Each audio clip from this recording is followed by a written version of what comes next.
Is that V Al Hug? Yes, how does one person do all that? How does one person create everything from this beautiful orchestration to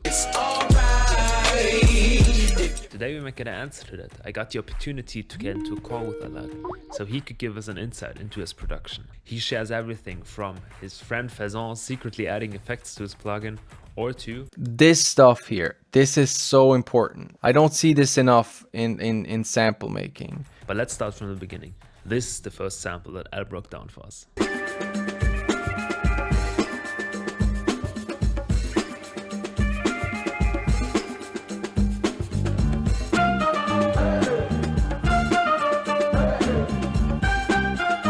Let me play you the whole intro.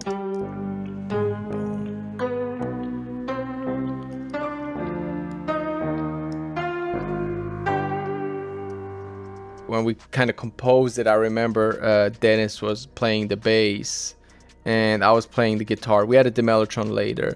So what I like is this rhythm. It's like boom, boom, ga, boom, ga, boom. And then in the end, it comes together on the last note here. There's no processing on the bass, the piano.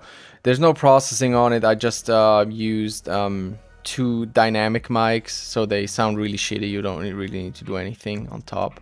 There's some more stuff down there. We added some steel drums here.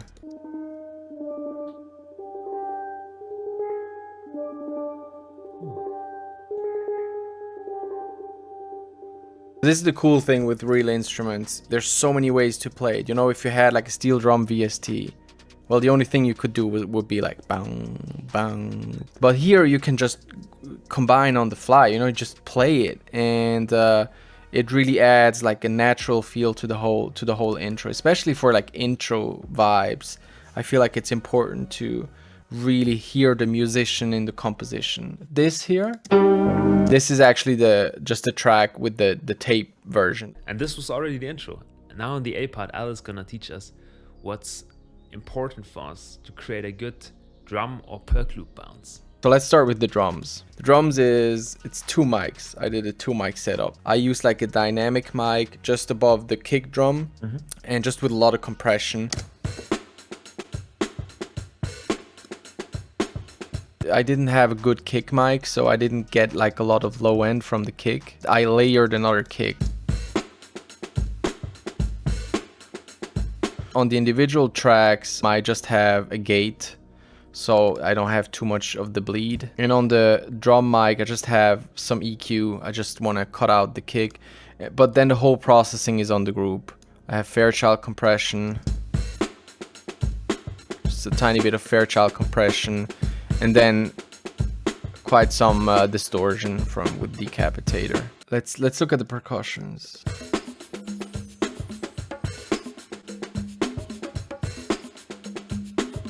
So we have congas, cabasa, chimes, just some random bells. Do you quantize that? I don't automatically quantize, but I do a lot of editing. All this is unquantized, but this one probably was, let's see. You see it was a lot earlier, but I never automatically quantize.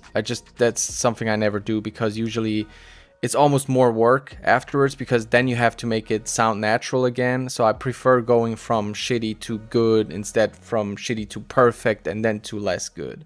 Look at the guitar. The guitar is very iconic in this one. This is Dennis on guitar.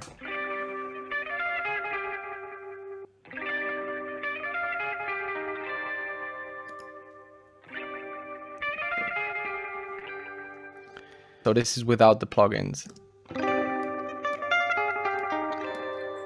So I actually wanted to keep it that way. I remember I was like, yeah, that sounds fine. And then when I went to go get something to drink, Dennis added all these plugins, and I love it. I love what he did, because he really like fucked up the sound. Just add some more distortion to it, and then he added this. I love that one. This is the Stark guitar amp emulation, which is like really a good cheap guitar amp emulation plugin. And then some more RC20 on there. Let me plug them into Foundry. RC20 presets.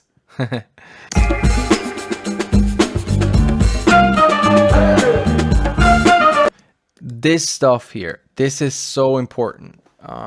I don't see this enough in sample making. Usually when we go from one section to the other, we think of a section that is the section, right? And nothing can start earlier or end later. And this is just the tiny details that will make your composition sound so much more live. This is gonna be the bass player's decision to just be like boom boom, you know, just do something a bit more interesting. So definitely do that kind of stuff in your composition. This really opened my eyes. To think of each individual track as a person playing them. Because they are not gonna sit still for 16 bars and then play for exactly 16 bars and then do nothing again. They try to contribute here and there when it's fit. They're gonna try to interact with their fellow musician friends to make this song or sample as good as possible. And if you're learning just as much as I am of these great producers coming on here and breaking their projects down, help me spread this video, like it, share it, subscribe to the channel, so I can get even more producers on here and maybe even your favorite one. I really love those vocals that we recorded. I called them gang vocals, so it's just us like shouting. And you can hear a lot of the playback from the headphones. Yeah, I really like the playback. Yeah, because there's just like a shitload of compression. You see? A while ago, I would have probably thought of this and then be like, well, maybe it's not a good idea. Let's not do it before even trying. And this thing is also really important. Try your ideas. Really, actually try them. Don't think in your head, oh, nah, I don't like the idea, I'm not gonna try it. Try it. Listen to the old guy with the white beard. But one of the agreements in the studio is any idea that anyone has, will always demonstrate it. We'll always try it. Me and Al kept talking about this for a bit longer, and he had a really cool thought to put on top of this. Something else that I do when you copy and paste and you want to move one plugin to another track and shit, sometimes mistakes happen, right? Let's say I want to move this bass here to the other bass track for some reason, and accidentally I drop it on the guitar, on the drum track, and I'm just like, oh shit. Before I click Command Z, I always listen what happens. I'm like, let's listen what happens, you know? And maybe you just stumble upon something, you're like, oh, this is amazing. And it happened so many times. I want to hear the mistake. Let your ears judge if it was a mistake or not. All right. This is a very random part, not gonna lie.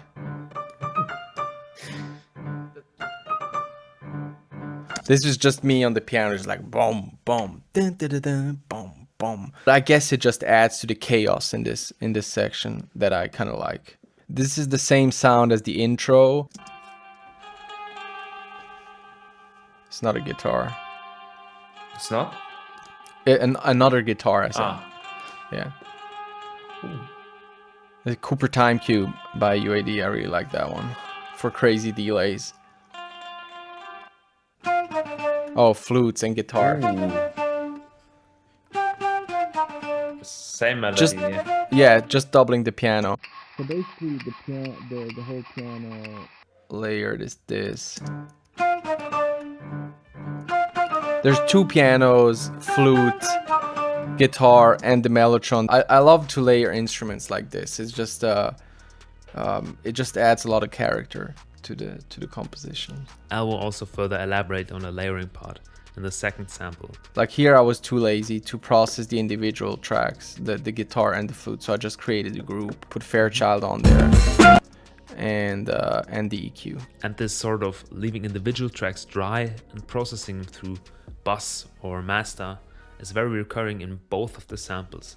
And here he talks about it a bit more. I usually like to work in groups in Ableton because then that allows me to put plugins on the whole group and not have to touch my master until the very, very, very last step. and all the processing is usually on a group. On the master, we have the EMT reverb, just a tiny bit. And important here is to not go 100% on the width, because then it just sounds too surreal. So I like to lower that one. We also have a Fairchild on the master. This one is disabled, and I sent everything to tape in the end, so that's why we have this plugin here. And of course, we need an Alhag Soul sample, so here it is.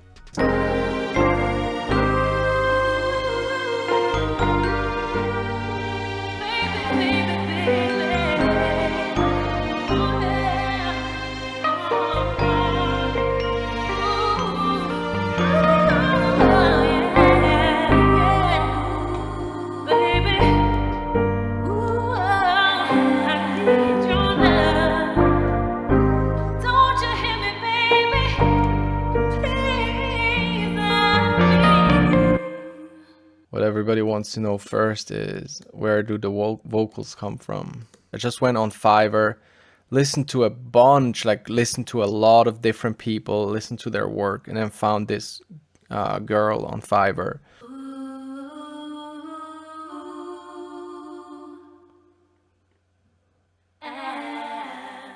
And then the lead vocals is just...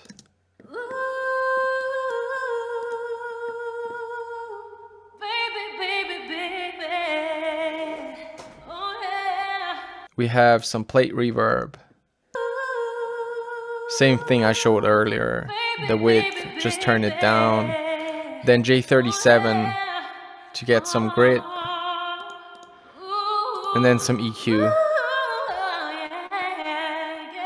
On the choir, it's the same thing. Honestly, I probably just copied the whole chain on there, and it was just like, does it sound okay? It does. Okay, move on. I do this very often, to be honest, just like copying plugins from one track to another. Let's say you need another plate reverb, then chances are the same settings are gonna sound better for the whole mix. I'm not saying on the individual tracks. Maybe on the individual track, if you only listen to the individual track, you will be able to find a setting that sounds even better, but nobody cares about that. It's all about the whole mix, right? So having the same settings can help you bring everything together. A lot of sample makers, including myself, put a drum loop at the end of the sample to see if it works in the context of a beat. But see what Alhag does. He sort of does it the other way around. I like to compose over drum loops and then just decide in the end if I'm gonna keep it or not. A lot of times I keep it too, but not this time. I doubled it with the bass.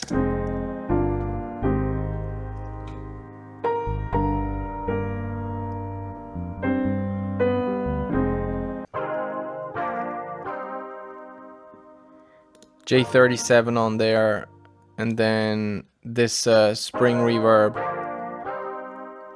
and then chorus. Kind of fits good with the piano. Okay, now I'm gonna ask the questions a lot of you probably have been waiting for. How does this man know so many different instruments, and what can we learn from that? I have very different levels on the instruments. So let's say piano, I'm good because I've been playing it for a long time. If I don't practice, I get bad, but I don't have to put in hours and hours and hours to stay at that level. So I have to put in like a minimum amount of work to stay at that level. And then there's instruments like, for example, the cello, where I'm a complete beginner and I have to put in an immense amount of work to even get like somewhere. Pick a few, it could be one, it could be two, it could be three, and then rotate. And then I try to get with flute to the point where I am with the piano, where I don't have to practice that much to stay at a good level. And as promised, Al goes more into depth with his layering. I'm a big fan of layering. I prefer layering to make something interesting than to over process something. If I'm gonna use piano in a context like this composition, which is soul inspired, 60s, 70s, whatever, then I want it to sound like a piano. I don't want it to sound like something from 2022. But what can I do to make it more interesting is layering, because then I can just put stuff on top that is gonna bring it into a new context. So instruments that I love to use for layering is guitar, banjo is great for layering, steel drums is great for layering, because those instruments, they have a very characteristic transient. What else do we have? Guitar, more guitar. What do we have on here? Fairchild and EQ, that's it. Very often that's everything I have on there, just compression and EQ. Oh wait, that's a bell? Yep, that's the bells. This is also from one of the Mellotron packs. This is the most used preset by me. Strings.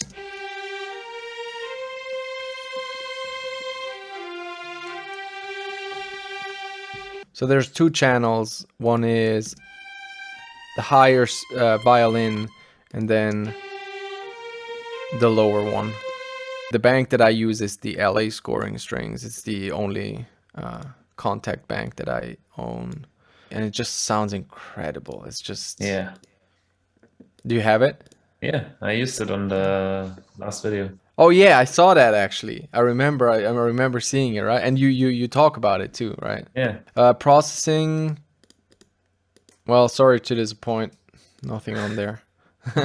There's a send and a return track, which is the plate reverb. I like to use one reverb for the whole thing. It's just, it makes everything so much easier. So let me just play you the return track so you can hear everything that goes into the reverb.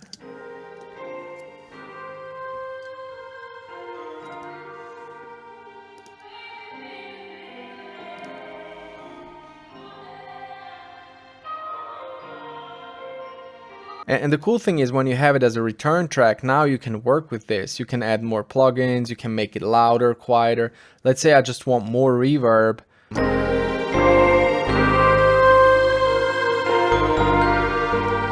So it's very easy to mix when you have it on a return channel.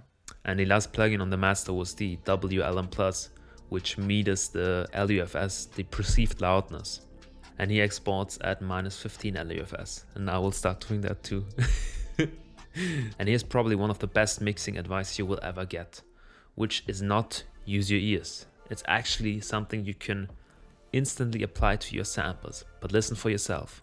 This is very easy to answer for me, because I have a very, I do it visually. I think about where are people standing in a room. I always think about the band playing the music that I produce. So first of all, okay, my piano is gonna be in the back on the left, for example.